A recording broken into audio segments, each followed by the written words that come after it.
Vocês são todos da unidade em Santana do Livramento, né?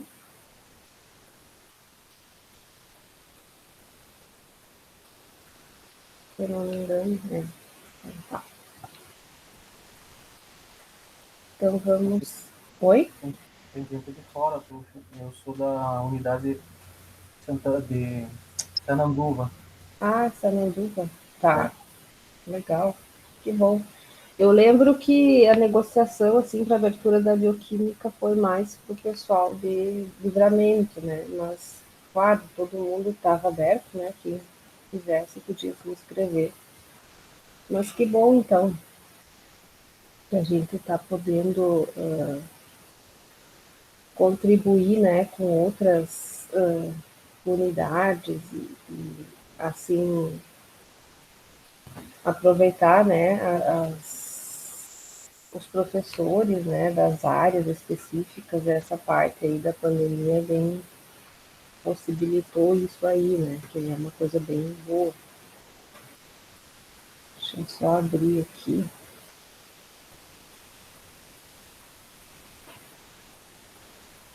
Ué, travou meu computador aqui.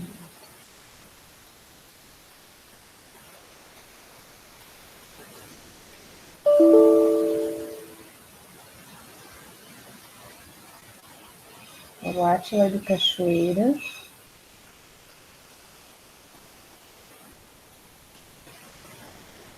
Nossa, que coisa.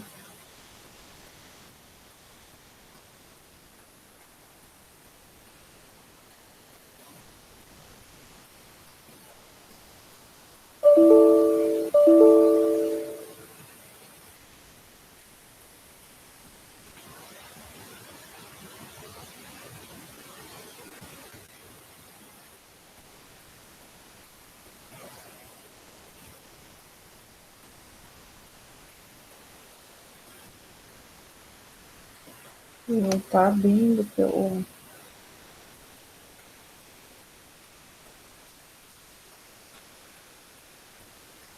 Vou tentar abrir aqui também, não. Como é que, o que que eu faço, será? Não abre a caixinha para eu selecionar o arquivo.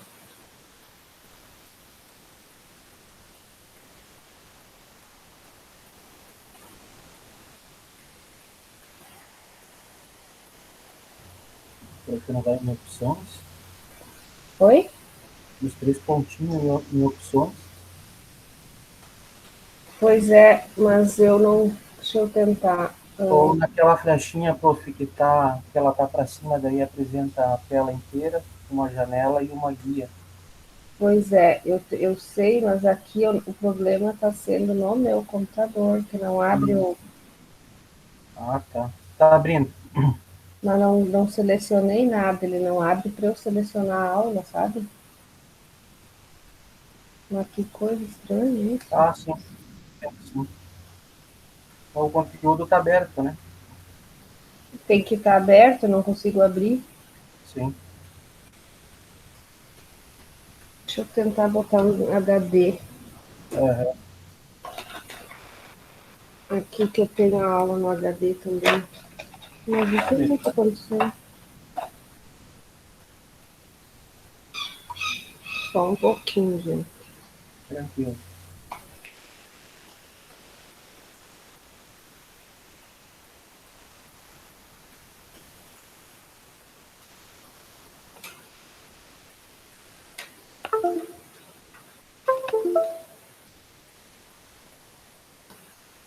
Agora foi.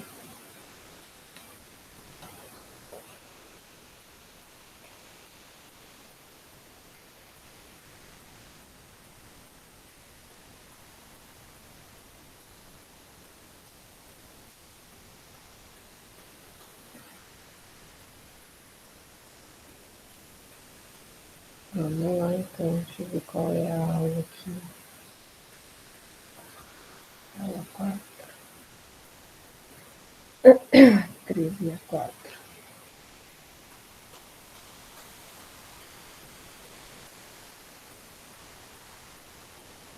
Isso.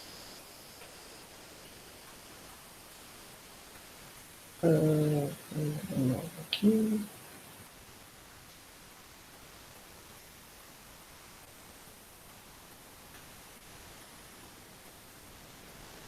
Estão vendo aí a apresentação, gente? Sim, agora sim. Tá, ainda bem que deu certo, né?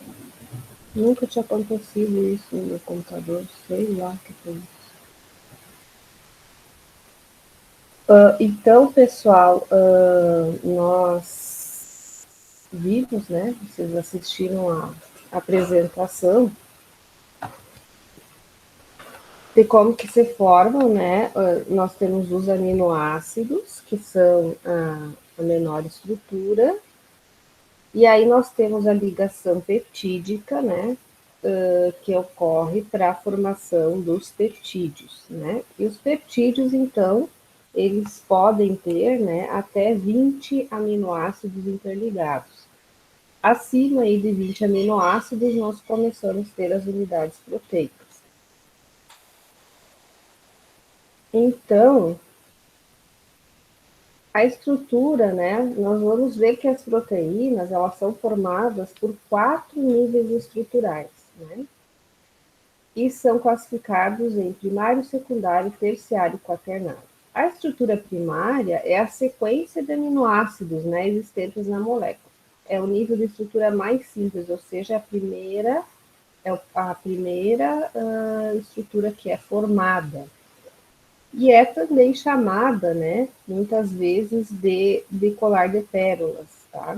Então aqui está mostrando, né, vários aminoácidos interligados, né, que já fizeram então aqui a ligação peptídica para formar essa primeira corrente, vamos dizer assim, e acaba sendo representada, né, por essas bolinhas. Cada bolinha dessa aqui é um aminoácido diferente, tá? Então é chamado aí a estrutura primária também de colar de pérolas. E o que vai definir então se a proteína ela é de estrutura de origem vegetal, animal, né, e das diferentes origens vegetais e animais é a sequência, né, de aminoácidos que vão aparecer nessa estrutura primária. Aqui, então, nós temos as proteínas em solução, né? Aqui, então, na cadeia proteica, nós temos uma parte que é polar, são aminoácidos polares, e aqui esses amarelinhos são aminoácidos apolares. Então, quando isso é colocado em água, né? A parte dos aminoácidos que são apolares ficam na parte inferior, então, e quem faz a ligação com a molécula da água, então, são esses aminoácidos aqui que ficam mais na parte externa. Né? Então, vai ficar dessa forma aí uma proteína em solução.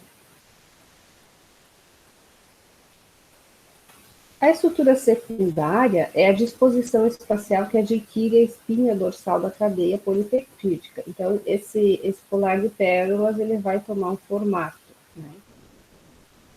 E pode ser de duas formas, né? Pode adquirir duas formas geométricas. Uma é essa alfa-hélice, ou seja, esse colar de pérola se enrola, né, formando uma hélice. E a outra estrutura é essa aqui, a estrutura beta-preguiada, né, que ela vai estabelecer ligações de hidrogênio perpendicularmente aqui. Então, essa alfa-hélice é mantida pelas ligações de hidrogênio que se formam entre átomos de duas ligações peptídicas próximas. Né? Então, estabelece o que? Uma ligação de hidrogênio, no caso aqui entre o hidrogênio e o oxigênio, né? Pode ser entre o nitrogênio e hidrogênio também. E é o que mantém a estrutura, então, nessa estrutura secundária. A beta preguiada, então, ela vai ter o que? Ligações de hidrogênio perpendiculares, né? E vai manter essas pregas aqui, né? Então, essas duas formas aí de ligação secundária. Na estrutura terciária, nós vamos ter que dobras, né, na estrutura da proteína provocadas pela ligação dos radicais dos aminoácidos, tá? Então, aquele grupo R que está lá no aminoácido é ele que vai fazer a ligação, né, para estabelecer a estrutura terciária. E aí nós vamos ter diferentes tipos de ligações químicas que podem estar ocorrendo ali. Ligação iônica, né, ponto de sulfeto, ligação de hidrogênio, né, e ligações hidrofóbicas. Tá? Todas essas aí, ou não polares, né, podem estar presentes na estrutura terciária. Então, aqui são os tipos de ligações e cada um exemplo, né? Então, aqui ocorre entre, por exemplo, um radical do aspartato e um radical da lisina, né? Um é negativo e o outro é positivo. Então, ocorre uma ligação iônica. Ligação hidrofóbica entre aminoácidos que o radical ele é hidrofóbico, né? Só tem grupos de carbonos aqui, né? Então, estabelece uma ligação hidrofóbica e no estabelecimento dessa ligação aqui a água é repelida. Ponto de hidrogênio, então, né? Entre os oxigênio e hidrogênio, né? E também ligações covalentes entre carbonos e ligações entre sulfetos também, entre os grupos enxofre. Né? Unem átomos formando moléculas duráveis e resistentes, ocorrem aqui quando são compartilhados elétrons e é a mais forte de todas as ligações.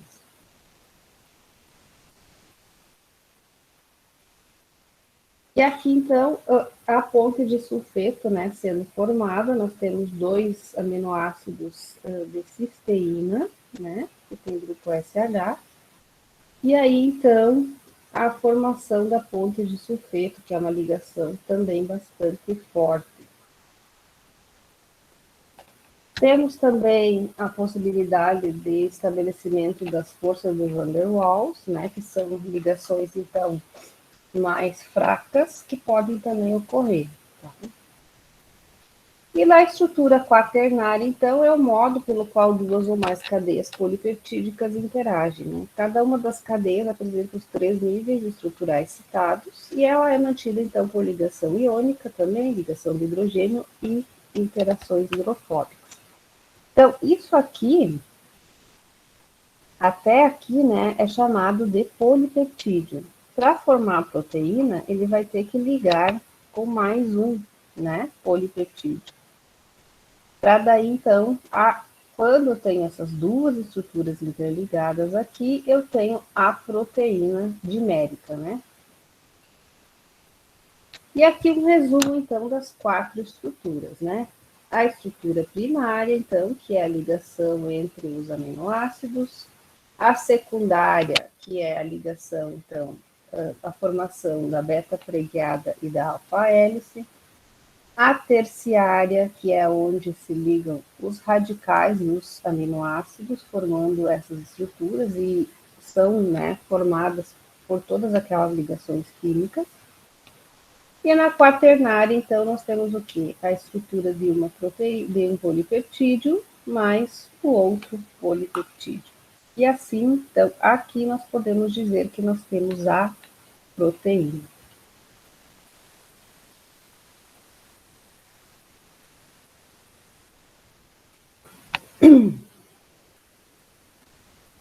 Tendo a proteína, agora nós vamos ver, então, quais são as funções, né, da proteína.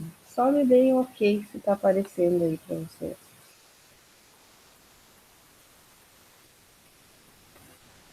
Sim. Tá, muito obrigado. Então, a proteína é formada, né, depois dessas quatro ligações químicas aí que ocorrem, né? E aí agora, então, nós vamos ver, né, a proteína, ela tem várias funções bem importantes, né? Nós temos a proteína como a maior, né, maior nutriente aí existente, né? Se a gente for avaliar a nossa alimentação, né, nós podemos dizer aí que em torno de 50%, 60% que a gente ingere todo dia é de proteína, né? E ela é tão importante porque ela é estrutural. Então, quando nós estamos falando dos nossos tecidos, né, nós estamos falando do cabelo, das nossas unhas, dos nossos órgãos internos, dos revestimentos, quando nós estamos falando dos nossos músculos, né? Tudo isso aí, então, é material proteico, né? E elas têm, então, várias finalidades, né? Várias funções dentro do nosso organismo. A principal delas é função estrutural, né? Mas aí nós temos também função motora, os hormônios, né? As enzimas, toda enzima é uma proteína, os nossos anticorpos, né, as proteínas de transporte, de reserva, as proteínas de membrana e as nucleoproteínas. Então, as estruturais, né, são aquelas que dão sustentação dos tecidos, né, conjuntivo muscular, da pele, dos cabelos e das unhas. Todo mundo já ouviu falar em colágeno, elastina e queratina, né? Então, elas são proteínas tubulares, né, como essa que aparece aqui, e formam, então, né, o nosso músculo, o cabelo, a pele, as unhas, e são bem importantes, né, para manter essa parte externa do nosso organismo. Proteínas motoras são aquelas responsáveis, né, pelo movimento muscular, contrátil, né, nosso sistema de contração e distensão, né, e formadas aí pela actina, miosina e tubulina, também são proteínas tubulares. Proteínas hormonais, como, por exemplo, o hormônio do crescimento, GH, é composto por 191 aminoácidos, né? Na estrutura dele, nós temos duas pontes de sulfeto e ele regula o metabolismo, né, em relação ao crescimento. A insulina é o hormônio, então, que carrega a glicose, né, para o pâncreas. Ela é produzida no pâncreas e ela carrega a glicose para os nossos órgãos, né? Então, ela é formada por 51 aminoácidos, tem duas pontes de sulfeto, né? E ela é um dos principais hormônios, né, de regulação do metabolismo. Por isso que é tão importante, né, nós termos a quantidade correta, né, sendo produzida de insulina diariamente. E os indivíduos, então, que a insulina não está sendo produzida de acordo, desenvolvem a diabetes, né? Porque aí essa glicose, ela não está sendo carregada, né, do sangue para os órgãos, né? Ela fica no sangue. E aí nós temos problema sério aí, metabólico, né, que tem que ser tratado. Nós temos dois tipos de diabetes, né? Diabetes tipo 1, que é o indivíduo já nasce com esse problema, essa insuficiência, e a do tipo 2, que ele desenvolve aí durante a vida. As enzimas, então, que são catalisadores biológicos, né? Elas atuam sobre um determinado substrato, né? E esse substrato elas vão transformar em novos produtos. Nós podemos dizer sempre que elas quebram, né, uma molécula grande e transformam essa molécula grande em duas moléculas menores. E aí essas enzimas, elas são super importantes aí para o nosso catabolismo, né, que é a digestão dos alimentos. Então, nós temos as enzimas que quebram a proteína, como a tripsina e a pepsina.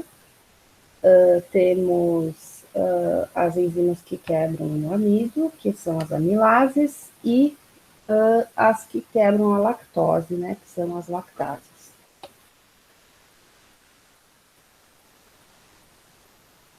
Aí nós temos o que? Nosso sistema imune formado pela primeira linha de defesa, né, que são a pele e as mucosas. Então, aqui nós já temos as proteínas que defendem o nosso organismo, né?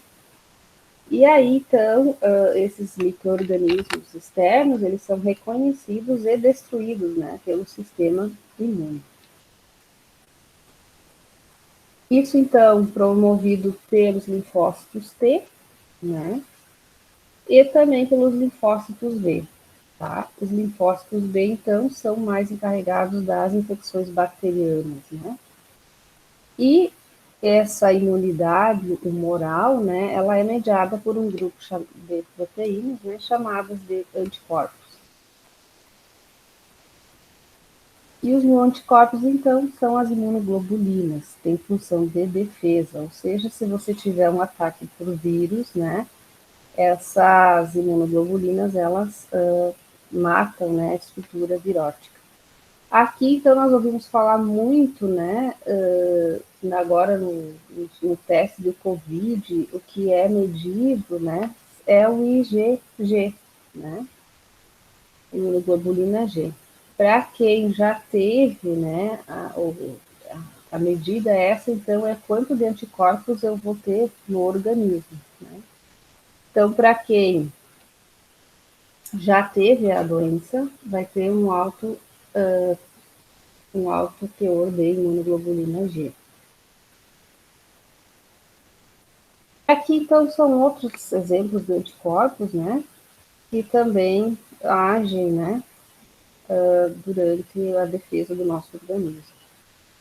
Nós temos também proteínas de transporte, que transportam moléculas do sangue, como, por exemplo, a albumina e a hemoglobina. A hemoglobina, então, é a que é responsável pelo transporte do ferro, né, no sangue.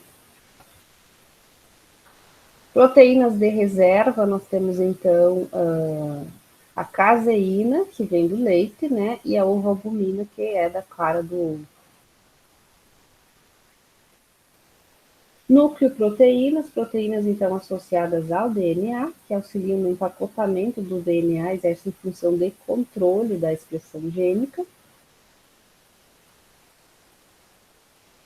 De membrana, que fazem, então, uma seleção, né, do que pode ou não entrar na célula. Nós temos proteínas de membrana, então, que fazem função sensorial na visão, né? E aí nós temos as células da retina, que são os cones e bastonetes, né? Que fazem, então, a gente poder enxergar, né? Também nós temos as proteínas de transporte, então, que transportam solutos, né, para dentro da célula. Transportadores de glicose, né, para onde que essa glicose daí, então, é distribuída.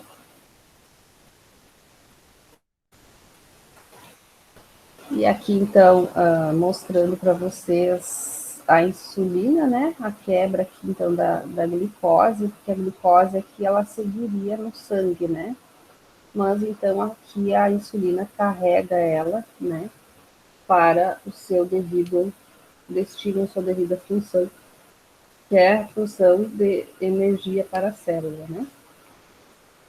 E aí nós temos também um processo que ocorre, né, chamado desnaturação da proteína, que é o quê?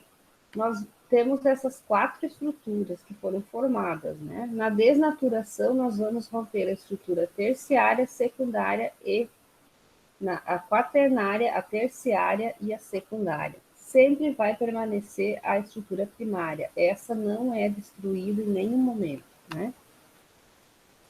Para que é feito esse processo, né? Para facilitar o quê? A ingestão, né, da proteína. Por exemplo, por isso que a gente assa os pães, a gente cozinha os alimentos, né? A gente assa a carne, né?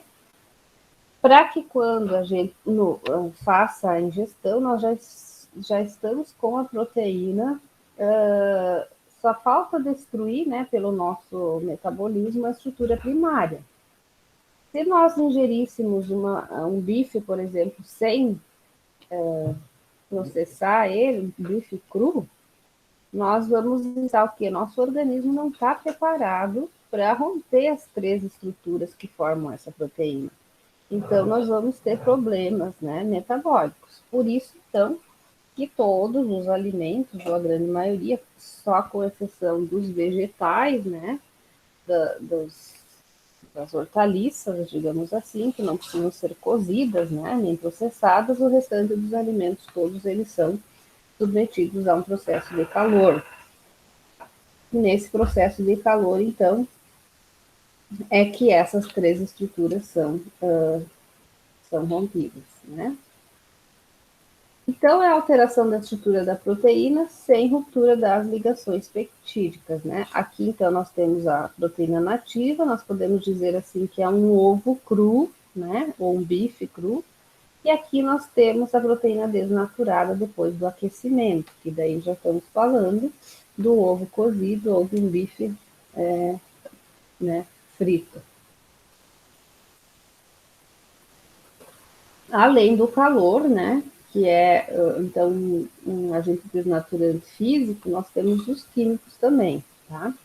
Que são os ácidos e bases fortes, os detergentes, né, a ureia e o mercaptoetanol. Então, aqui nós temos bem certinho uma estrutura nativa e uma estrutura desnaturada, né? Então, houve o rompimento aqui de 3 estruturas, né, da proteína. Aqui nós temos também a ação de detergentes, né, que vão fazer essa desnaturação onde? Nos aminoácidos apolares, tá? Eles vão se ligar aqui no radical apolar dos aminoácidos e vão desnaturar desta forma. A ureia também faz isso, né?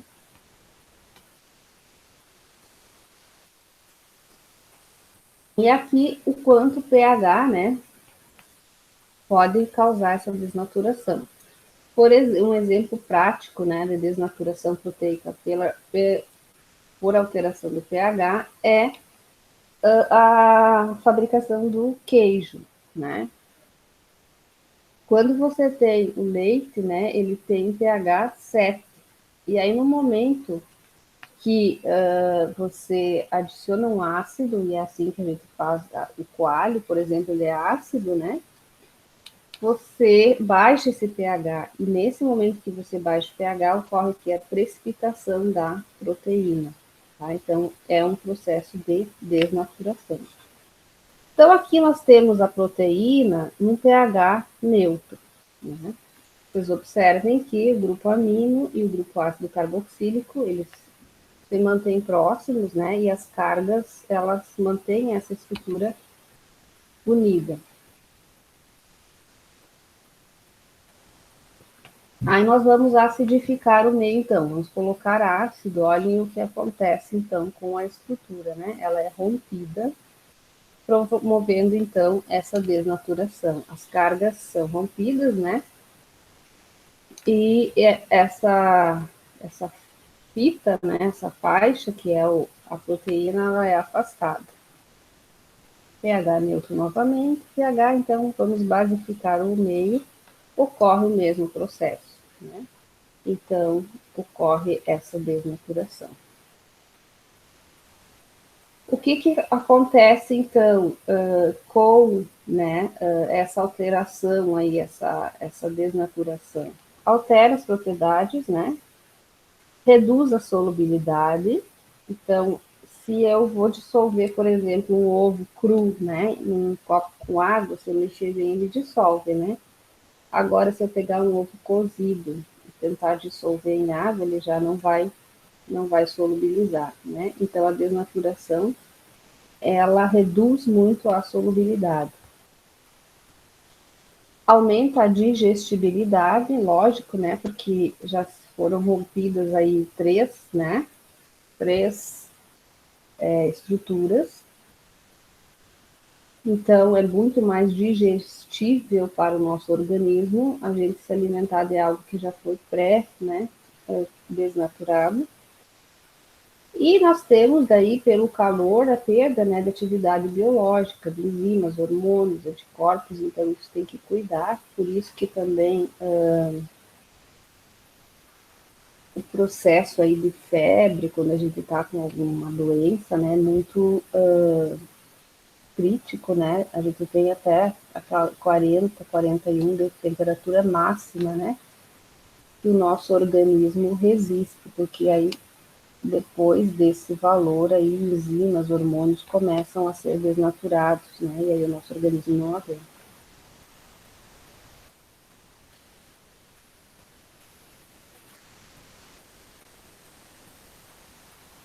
Então, das proteínas, né?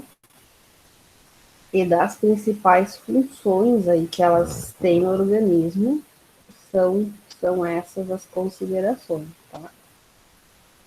E aí nós já podemos, então, também falar, né, das enzimas. E toda proteína, ela é uma enzima, né?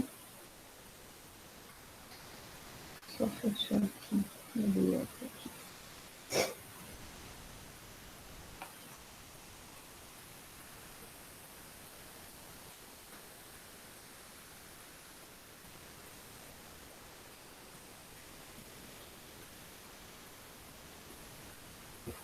E aí a gente já vai falar delas também.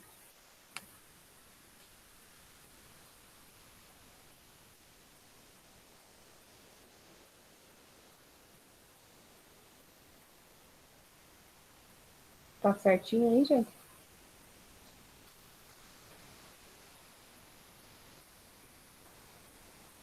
Dá para ver as enzimas? Sim. Sim. Então, as enzimas, né, elas são, toda enzima é um catalisador de reação, né, química. Então, nós temos o que? A primeira vez que as enzimas foram identificadas foi através da verificação, né, da existência de uma enzima que digeria a carne, por exemplo, no falcão. Então, esse é o primeiro registro, né, de estudo sobre enzimas. Pasteur também estudou a fermentação, né, e ele disse, né, designou que tinha fatores oriundos dos seres vivos capazes de fermentar a glicose, só que ele não sabia ainda o que era, né, que fazia essa fermentação. Aí os irmãos Buchner demonstraram ser possível a fermentação da glicose mesmo na ausência de células vivas, né, através da fermentação de um suco obtido de fungos, né? E aí isso fermentava a glicose também. Então, aí surgiu essa definição do termo enzima, que quer dizer, em inglês, enzyme, né? Quer dizer no fungo, ou seja, há algo vivo no fungo que é capaz de fermentar a glicose. Então, nós podemos chamar as enzimas de proteínas especializadas, né? Por quê? Porque elas vão acelerar as reações químicas. E elas, então, apresentam grande eficiência catalítica, um alto grau de especificidade por seus substratos, e elas funcionam em solução aquosa e tem que ter, então, também um pH e temperatura fisiológica, né? Aí, com exceção do pequeno grupo de moléculas de RNA, né, que possuem atividade enzimática, são chamadas ribosimas, né? Todas as outras enzimas, então, são classificadas como proteínas. E tem aquelas 4 estruturas que a gente já viu, né? Então, a enzima é um catalisador que aumenta a velocidade das reações e elas atuam, então, diminuindo a energia de ativação, ou seja, a energia necessária para iniciar a reação.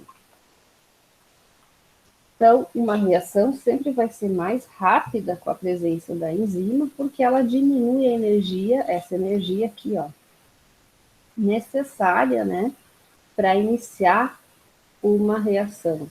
Então, aqui nós temos um substrato e aqui o produto, né? E aqui a via, né, com a enzima e a via sem a enzima. Vejam que há uma diferença bastante grande, né? A energia de ativação aqui é bem menor do que a energia de ativação sem a enzima.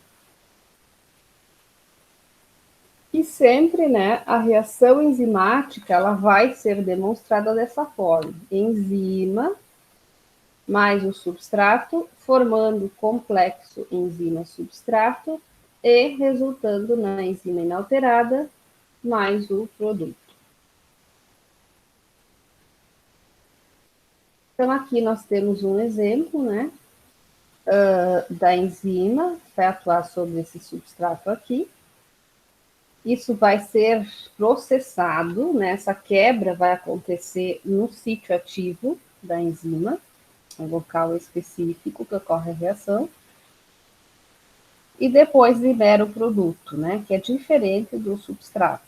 E a enzima, então, ela sai inalterada, volta para cá, ela pode fazer essa reação outras várias vezes, tá? Aqui já é, então, um exemplo de uma via metabólica, né? Eu começo com a enzima 1, que é o substrato inicial, um quadradinho vermelho. O quadradinho vai ser quebrado, né?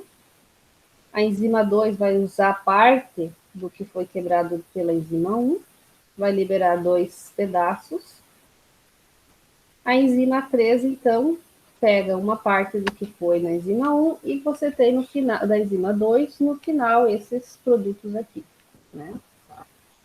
Isso ocorre nas vias metabólicas. Quando nós entrarmos lá no metabolismo, propriamente dito, vocês vão ver que cada etapa do metabolismo existem várias enzimas, né, que atuam para o processo de quebra, né, dos nutrientes.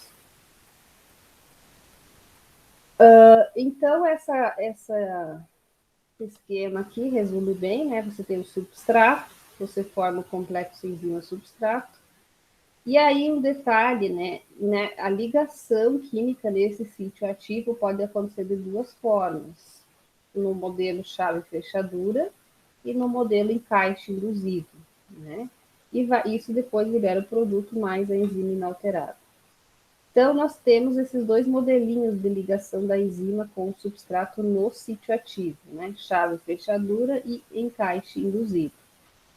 Aqui, então, o modelo chave-fechadura, nós temos um substrato e a enzima, né? O que se liga ali, então, nesse sítio ativo é uma ligação, né, covalente, que ocorre entre uma parte do substrato e uma parte da enzima, né?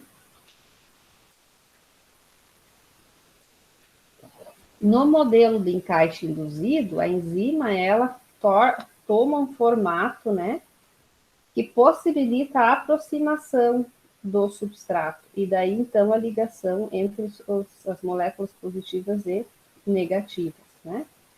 Então, ela vai se moldar, né, para atrair, não ocorre o encaixe, né, mas ocorre uma aproximação do substrato com a enzima.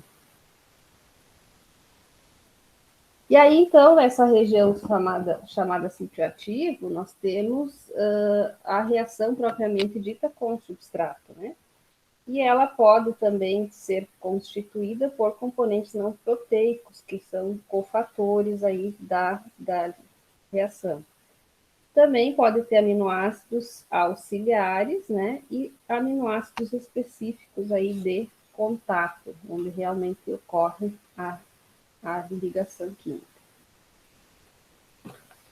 Então, as enzimas, elas são catalisadores, né? As propriedades, então, acelerar a reação, não ser consumido na reação, atuam em pequenas concentrações e não alteram o equilíbrio das reações.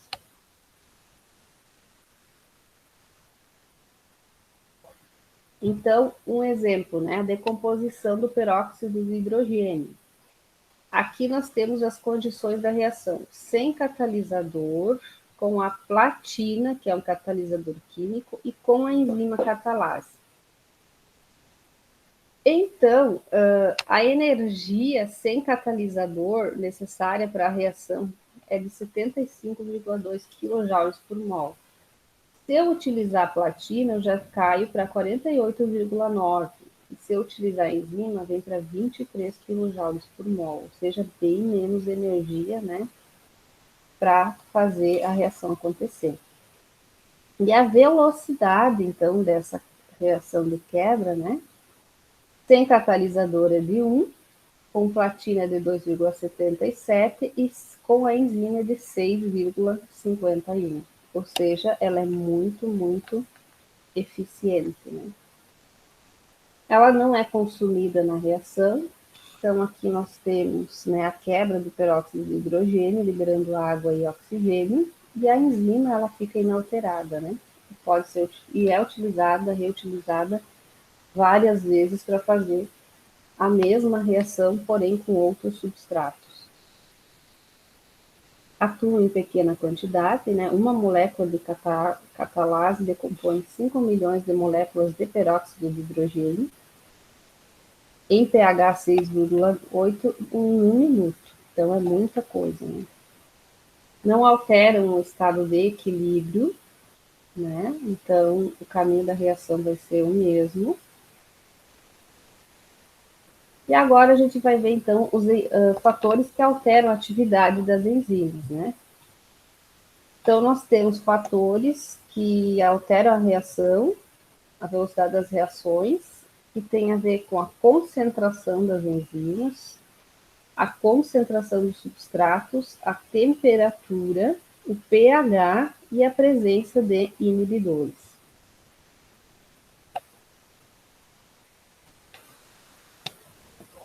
E ainda isso é dividido em 3 grupos, né? Fatores decorrentes da natureza proteica da enzima, que então é o pH e a temperatura. Fator decorrente da formação do complexo enzima-substrato, e aí então a concentração de substrato e de enzima, e a presença de inibidores, né? Então aqui, influência do pH, né, na atividade enzimática. Toda enzima tem um pH ótimo de atuação, né? No caso aqui, dá para supor que é um pH 7, tá? Então, se eu mantiver fixas as condições de temperatura, concentração de substrato e enzima, eu tenho um pH ótimo para cada enzima, tá? Aqui, então, nós temos 2 exemplos. Uma é a enzima fosfatase ácida, que tem máximo de atividade em pH 4,5, e a alcalina, que tem o máximo de atividade em pH 9,5. Então, uma é ácida e a outra alcalina. Mantidas fixas as condições de pH, concentração de enzima e substrato, a temperatura. Então, a temperatura aumenta a atividade enzimática até a temperatura limite, né, que é de 40 graus. Então, acima de 40 graus, eu tenho o quê? Uma desnaturação térmica, né, da enzima. A desnaturação. A concentração de enzima, então, se eu mantiver fixa a temperatura e o pH, o substrato em excesso, eu tenho que, quanto mais enzima eu coloco, mais reação se processa e maior é a velocidade dessa reação. A concentração do substrato já não é assim, né? Se eu mantiver temperatura, pH e enzima, ela é uma cinética de primeira ordem no começo da reação, mas depois ela se estabiliza. Não adianta botar mais substrato aqui se eu não tiver enzima para quebrar esse substrato. E aí tem uma ilustração melhor disso aqui, né? Se eu tenho, então, baixa concentração de substrato, né? Eu tenho a enzima aqui que tem 4 lugares para quebrar substrato. Eu quebro o substrato e produzo aí 2 produtos. Se eu tiver 3/4 de saturação, né, do centro ativo, eu tenho que formação de 6 produtos, ou seja, ainda a formação do produto é proporcional à concentração do substrato. Agora tenho 100% de saturação, ou seja, eu tenho formação de 8 produtos, né? Porque eu tenho 4 substratos. Agora eu boto substrato em excesso, né? Boto 8, né? O dobro do que tem de espaço aí para a enzima fazer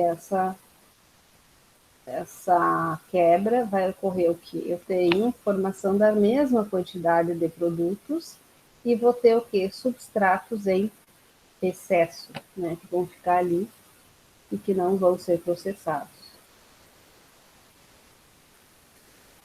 Então, é a primeira ordem, né? Até a saturação, depois é de ordem zero o que vai ocorrer.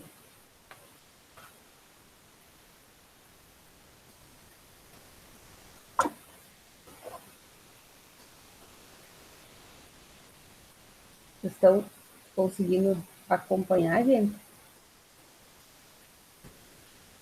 Então, para finalizar, daí nós temos os inibidores, que ficou faltando, né?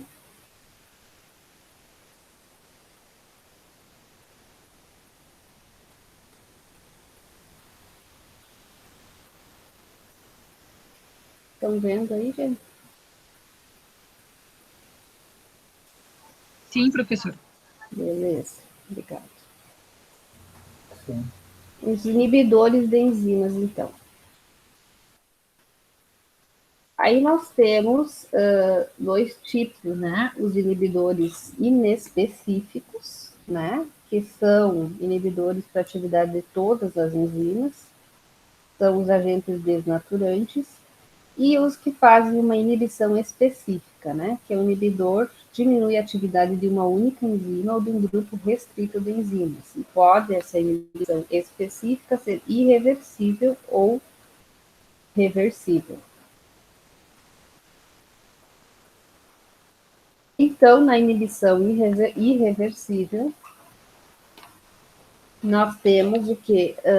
O inibidor se combina no sítio ativo da enzima, né? E se liga nessa enzima formando um composto estável. E aí, como ele vai estar ligado no sítio ativo da enzima, não tem espaço para a enzima atuar sobre o substrato, né? Então, forma-se uma ligação covalente entre o inibidor e a enzima, tá? Isso é um exemplo aqui, então, de inibição enzimática irreversível, tá? Por exemplo, quando ocorre a inibição da enzima ciclooxigenase pelo ácido acetil salicílico, né, que é a aspirina. Então, a aspirina tem essa forma molecular aqui, e aqui nós temos a enzima ativa, ciclooxigenase, né, que está ativa, né, ela faz a síntese das prostaglandinas, que são desencadeia os processos biológicos, né, da sensação de dor. Então, como a aspirina, essa parte aqui da molécula, né, se liga na ciclooxigenase, né, ela acaba sendo o que? Inativada, né, e aí passa a dor, né. Todos os analgésicos, eles funcionam dessa forma aí, se ligando nessa enzima. Na inibição, então, irreversível, nós temos inibidores suicidas, né? E eles são pouco reativos, né? Até se ligarem à enzima. Aí depois essa ligação ela não é possível de ser desfeita. Também temos inibidores suicidas que atuam no ciclo de Krebs, que nós vamos ver mais para frente. E a reversível é aquela que o inibidor forma com a enzima um composto instável.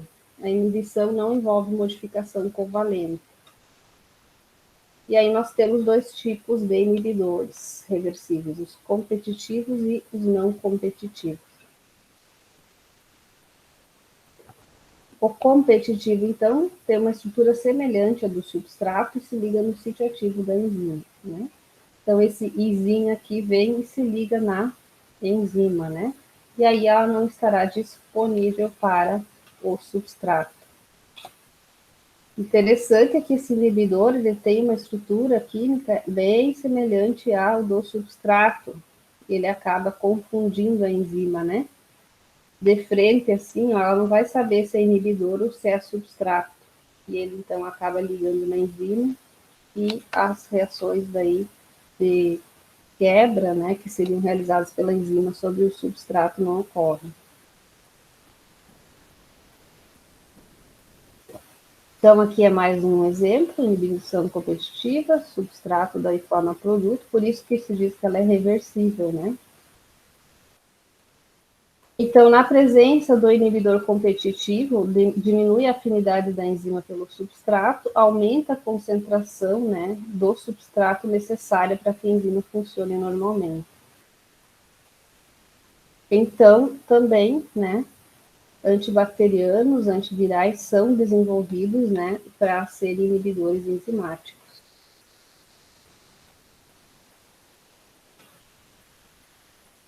Esse aqui é o exemplo do antibacteriano mais simples que a gente tem, né, as sulfas, né, a sulfanilamida. A sulfanilamida se liga aqui junto ao dihidropteroato de sintetase bacteriana e aí não é produzido ácido fólico. E a bactéria daí fica sem, né, nutriente para o seu crescimento e acaba morrendo por não ter o ácido fólico para ingerir. E na não competitiva, o inibidor, então, não se liga ao sítio ativo da enzima, mas se liga numa parte da enzima, né? E acaba, então, dificultando a ação dessa enzima, né? O substrato se encaixa no sítio ativo, mas eu tenho um inibidor aqui, na verdade, que atrapalha, né? Então, a atuação da enzima. O inibidor, então, na não competitiva não tem semelhança estrutural com o substrato, não se liga no sítio ativo, o aumento da concentração do substrato não diminui a inibição, e a velocidade máxima diminui na presença desse inibidor. Né? Então, aqui nós temos metais pesados, né, como o chumbo, né, que funcionam como inibidores não competitivos, inibidores enzimáticos, né, não competitivos.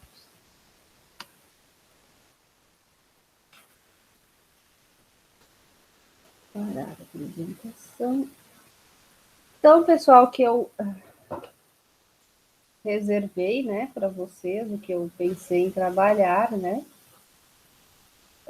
com vocês hoje de manhã, seria isso, tá?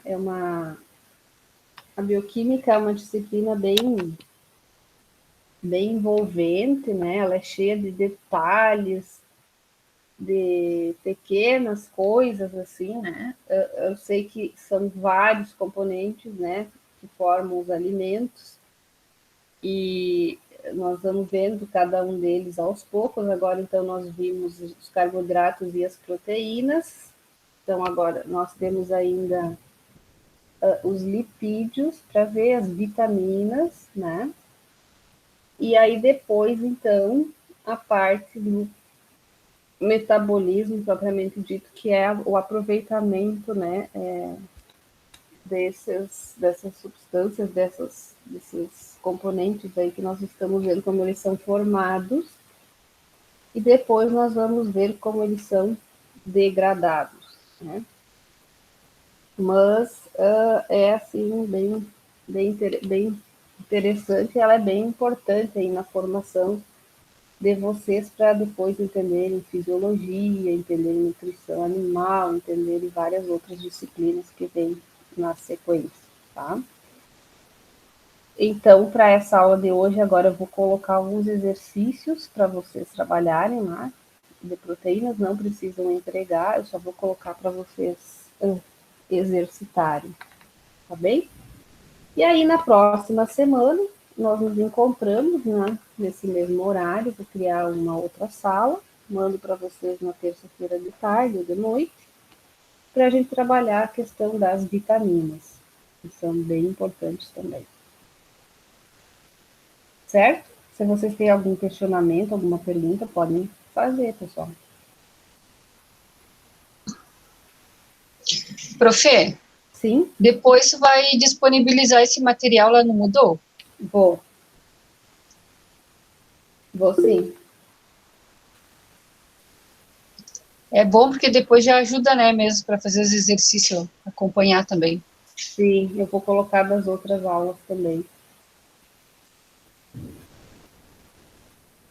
Ah, sim, o e-book eu vou colocar para vocês lá também. É um e-book sobre carboidratos, tá? Que é bem específico sobre amido, sobre gomas, né? Que eu tenho esse livro publicado, tá? Aí eu coloco lá para vocês, então. Certo? Então, gente, um abraço, boa semana, resto de semana aí, estudem bastante e até mais. Um abraço. Obrigado. Tchau, tchau. Tchau. Até, professora. Até mais. Até.